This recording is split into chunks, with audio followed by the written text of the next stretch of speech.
Good luck sa inyong magkapatid. Bait talaga nitong si Casey.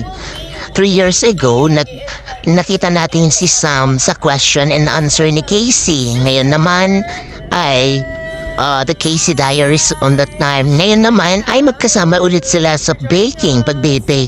Sabi nga ni Casey, di daw siya marunong pero ang kapatid niyang si Sam ay marunong at meron siyang sariling cookbook.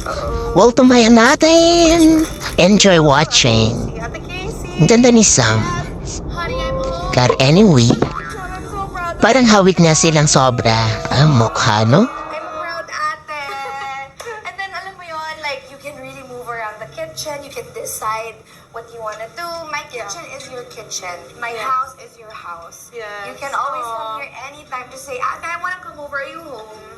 Really? And I would love to always accommodate you. You're always welcome in my house. And I will drop everything to spend time with you.